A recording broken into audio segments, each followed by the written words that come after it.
Vamos lá de novo, galera. Pela manhã tinha faltado, eu não tinha lembrado de gravar o início, tá? Então vamos lá de novo. Aí depois eu coloco as duas partes juntas, quer dizer, em vídeo separado, mas juntas lá no mesmo, na mesma aula, tá? Aqui a gente vai ver a aula 32, 31 e 32, tá? E eu no outro vídeo comecei a comentar a aula 33. Aqui sobre os minérios, tá? Sobre os minérios aí não energéticos do mundo, lembra que o Brasil ele vai ter um grande potencial. Tá? Lembra que o Brasil, o Canadá, a Austrália, a Rússia, a China e os Estados Unidos vai ter um grande potencial aí em recursos minerais. Mas só que o que acontece? O Brasil ele tem bastante recursos, mas às vezes ele não consegue transformar o mineral bruto em alguma liga metálica. Tá? Alguns exemplos que eu tinha comentado em aula, na aula ao vivo, foi o que, pessoal? Foi o alumínio, tá? Que precisa da bauxita. A bauxita tem bastante aqui no território brasileiro, mas só que para transformar a bauxita em alumínio precisa de muita energia. Tá? Não que o Brasil não tenha, mas só que o Brasil não tem a tecnologia, no caso. Tá?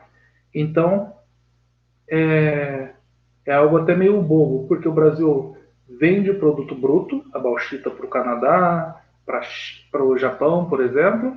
Eles transformam a bauxita em alumínio e quando retorna, retorna mais caro. Tá? Retorna mais caro porque foi um produto processado também. Outra coisa que eu tinha comentado é o seguinte: imagina assim, pessoal, essa apostila aqui é bauxita, tá? Bauxita pura. Aí, o que acontece? Quando é processada, ela chega aqui, por exemplo, o alumínio, chega apenas uma folha. Tá? Então, o gasto energético é muito grande. Então, o produto que sai é muito, o volume é muito grande, depois quando retorna, ele é bem pequeno. Aqui está o caso, por exemplo, das exportações de minério. Tá? Então, o Brasil aí vai exportar bastante, os Estados Unidos exporta bastante, o Canadá exporta bastante, a Austrália vai exportar bastante, tá? Então são países aí que vai exportar muito produto. Não quer dizer que eles vão, como fala, que eles vão, basicamente eles não vão comprar tanto, tá? Por exemplo, se você for parar para analisar esse mapa de anamorfose que a gente tinha visto lá na primeira apostila, um país que não compra tanto minério assim vai ser o Peru, tá? Por ele não ter tanto dinheiro. Tá? Então eles vão exportar bastante, mas não compra tanto. Agora o Brasil ele exporta bastante e vai comprar alguns utensílios, como também alguns minerais, perdão, já processados, como a bauxita. Se você reparar ali na América Central, a Cuba também exporta bastante pelo seu tamanho de território, tá? Se você for analisar a casa de vocês, tudo que tem na casa tem um processo de mineração por trás. Tá? E daí tem essa tabelinha aí, por exemplo, a ferragens. Tá no 1, 2, 3, 4, 5, 6, na sexta linha. Tá? E daí vai ter o ferro, vai ter o alumínio, vai ter o cobre, vai ter o zinco e o níquel.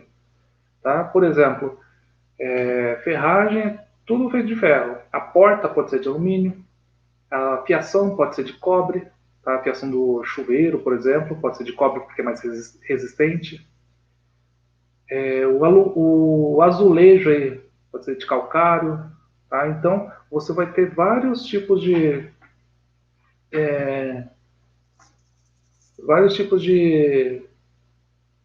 elementos aí da casa de vocês que vai ser mineral, tá?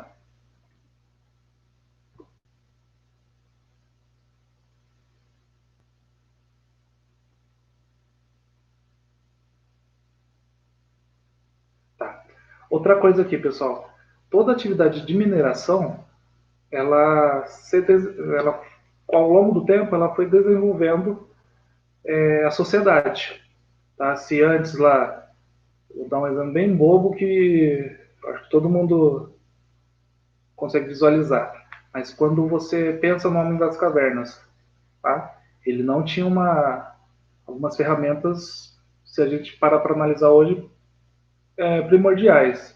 Tá? Era somente aquele tacape, enfim. Aí, com o passar do tempo, começa a ter uma mecanização, tá? Começa a ter o quê?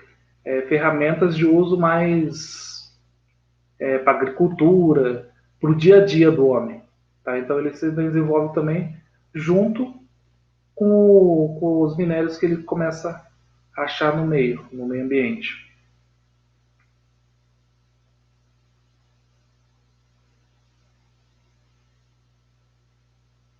Tá? E daí outra coisa, se a gente for analisar, pessoal, tudo que a gente observa, não só a casa aí, vai ter a estrutura de algum tipo de recurso mineral. Tá? Pode ser banco, pode ser viaduto, pode ser ponte. Tá? Então, isso vai começar a desenvolver também o meio econômico de compra e venda. Aqui vai estar, no caso, uma mineração, imagens de mineradoras. Tá? A segunda imagem aí vai ser já algum derrame, tá? Algum desastre.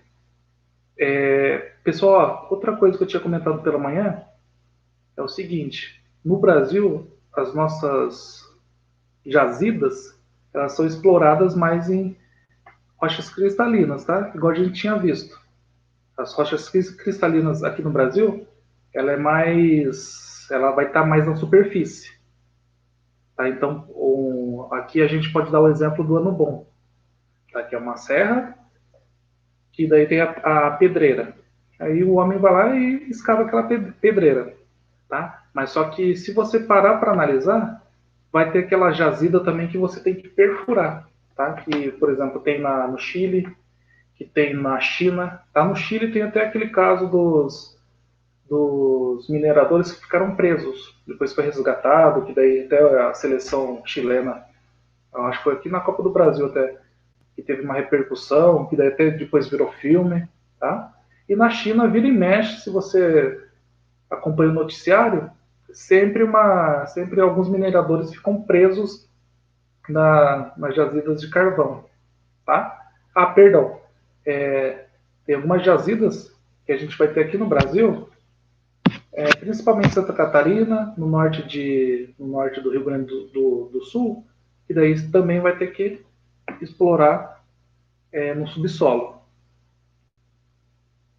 Então, a gente vai ter esses dois tipos, tá? Esse tipo que você retira a serra toda, tá? Fica parecido com a primeira imagem, ele parece um campo de futebol, um anfiteatro. E a segunda, que seria semelhante a do pica-pau, que ele compra uma caverna lá para explorar o ouro. Aqui a gente vai ter o destaque da produção brasileira, que vai ser o quê? O ferro, o manganês, o alumínio e o estanho. Tá? O ferro é um material primário para construção civil. O manganês é uma liga metálica também, tá? Aí por isso que algumas aulas atrás eu falei que o homem ele modifica muito mais rápido o meio. Por exemplo, se você funde, se você derrete o ferro com manganês e junta, vira o aço, tá? Então ele é um material mais resistente. O alumínio, que é o bauxita, e o níquel, desculpa, perdão, e o estanho aí vai fazer aquelas latas de Nescau, tá? Ou as antigas latas aquelas latas de óleo também, um pouco mais antigo, tá? Ela vai oxidar também, tá, galera? Porque eu lembro quando, no caso, eu empinava a pipa, aí eu colocava a linha na lata e enrolava. Aí, de tão antigo que ficava, ela oxidava. Então aí você vai ter a riqueza do Brasil, o PIB brasileiro aí, a produção in natura. A rocha pura, 5%. E já a produção agregada, depois de transformada, já 25%. Tá? Aí, por exemplo, tem um mais próximo aqui do Brasil, mais próximo, perdão, de Itajubá, que a gente vai ser a em Volta Redonda, CSN, que vai pegar o ferro bruto e transforma em alguma chapa ou já derrete ele para ir para, por exemplo, para Mali, tá? Que daí ele vai ter uma tecnologia um pouco maior para fazer algum tipo de objeto para automóvel, tá? Como aquele copinho que vai no copinho do óleo do motor, tá? Então, um vai ser a siderúrgica, tá? Esse que vai transformar. E a metalúrgica já vai ter um pouco mais de tecnologia. Aí no caso, aí o Brasil vai ter uma dependência externa de cobre, enxofre e mercúrio. Tá? Outra coisa que todas as explorações minerais só podem ser executadas em regiões de estrutura geológica. Isso aqui no Brasil, tá, galera? Agora, se você vai em outros locais, por exemplo, o carvão. O carvão, se você, de novo, pega o livro de história, aí lá na Revolução, na primeira Revolução Industrial vai ter o quê? O homem com uma tipo uma lanterna na testa e cavando um buraco. Então ele está entrando no subsolo, tá? Aqui já no Brasil a gente tem esse mineral mais aflorado, mais na superfície. Essa parte aqui já está no outro slide lá que eu comecei a gravar dessa parte, tá? Mas a gente vai ter a Serra Pelada, o Maciço do Urucum, o Triângulo, o Quadrilátero Ferrífero, tá? Essa Serra dos Carajás vai ficar no norte do país. Aí daí eu tinha comentado com a galera pela manhã que teve como fala, uma privatização da linha ferroviária. Aí quem toma conta é o Japão. Tá? Então eles foram lá, privatizou, arrumou tudo bonitinho. Por quê? Porque é menos dinheiro depois. Porque se sai do Carajá até o porto de Maranhão, de São Luís, o que vai acontecer? Se vai naquela ferrovia toda sucateada, vai demorar mais tempo para embarcar, vai demorar mais tempo para chegar no Japão e vai demorar mais tempo para ele fabricar alguma coisa lá no território japonês. Tá? Então ele fazendo essa linha ferroviária mais moderna, então vai mais rápido e vai chegar. E o custo também vai ser mais em conta, tá? Porque daí vai ser a tecnologia deles, vai ter mais economia para quem está fazendo esse investimento, essa obra, tá? Eu vou juntar então, galera. Só tinha esquecido de gravar essas partes aí.